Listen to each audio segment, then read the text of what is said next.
They say if a price looks too good to be true, it usually is. I should have trusted that instinct.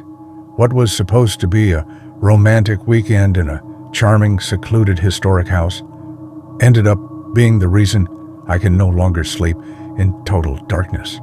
What I'm about to tell you isn't an urban legend.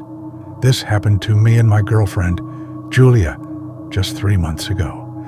And to this day, the Airbnb host has never replied to a single one of our messages. After you hear this story, you'll probably think twice before booking that quaint and affordable house in the middle of nowhere. We arrived around 6 in the evening. The house was an immaculate Victorian, surrounded by towering ancient oaks. The listing claimed it had been fully renovated while keeping its original charm. Check-in was done via a lockbox on the porch. We never actually met the owner. The moment we stepped inside, the air felt heavy. You know that feeling when you walk into a room and it feels like you just interrupted a conversation you weren't supposed to hear? It was exactly like that. But we brushed it off.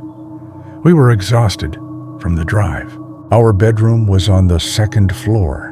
It was spacious, featuring a canopy bed and large windows covered by white sheer curtains. I made sure to close every window and lock them before we went to sleep. I remember this clearly because I'm paranoid about home security. Around 3 a.m., a sharp snap woke me up. The room was freezing. I looked toward the foot of the bed and my blood turned to ice. The white curtain on the center window was moving. It wasn't a gentle sway from a breeze. It was being pulled to the side, as if someone was clutching the edge of the fabric and slowly walking backward with it. I stared at the window. It was closed, bolted shut. The glass wasn't even vibrating. But the curtain kept twisting, and that's when I saw it. The dark outline of a silhouette, standing perfectly still, right behind the white fabric. I nudged Julia, whispering for her to wake up. When she opened her eyes and saw the curtain, she let out a sharp gasp. The second she moved, the curtain stopped swinging instantly and fell flat, as if whatever had been holding it had simply evaporated. "It must be the AC," she said, though we both knew the unit was turned off. We tried to go back to sleep, but the silence of the house was loud. About an hour later, a sound erupted from the master bathroom, the sound of rushing water. I got up, grabbed my phone to use as a flashlight, and walked in. The bathtub faucet was turned on to the max. The water was scalding hot, sending up a thick steam that fogged up everything.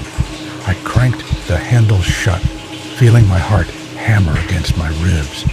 As I turned to leave, I wiped the condensation off the mirror with my hand. That's when I heard it. It didn't come from inside the bathroom. It came from behind the mirror. A raspy, dragged-out murmur. A man's voice. So low it sounded like radio static, but the words were unmistakable. "You shouldn't have laid in my bed." I bolted out of there. Julia was sitting up in bed, pale as a ghost. She told me that while I was in the bathroom, the hallway lights, which we had left on, simply clicked off all at once. There was no power surge, just darkness. We decided right then that we were leaving. It didn't matter about the money. It didn't matter what time it was. We started throwing our clothes into our suitcases frantically. That's when the terror became physical. Every light in the bedroom cut out. We were plunged into total darkness, save for the pale moonlight filtering through those white curtains. And then we saw it. It wasn't just one shadow anymore. Multiple silhouettes were darting past the curtains, as if people were circling the house from the outside. But we were on the 2nd floor. There was no balcony. There was no ledge. The murmuring behind the bathroom mirror grew louder, turning into a muffled, rhythmic sobbing that seemed to vibrate from within the walls themselves. We lunged for the bedroom door, but it wouldn't budge. It felt jammed, as if someone was leaning their entire weight against the other side. I threw my shoulder against the wood, screaming, until the door finally gave way with a violent crack. We sprinted down the stairs, and I swear on everything I hold dear, I felt something cold, like fingers made of ice, brush against the back of my neck as we ran. We hit the driveway, jumped in the car, and didn't look back until we were miles away at a brightly lit gas station. The next day, I tried to contact Airbnb. The listing had been scrubbed. The host's profile no longer existed. I did some digging in the local newspaper archives and found out that the house had belonged to a man who died of hypothermia inside that very bathtub months before it was listed for rent. His body was only found because neighbors complained about the lights flickering on and off in the middle of the night. I never got my money back. And honestly, I don't even want it. I just want to forget that voice behind the mirror. If you've ever had a sinister experience at a vacation rental or a hotel that felt like it was straight out of a horror movie, share your story in the comments below.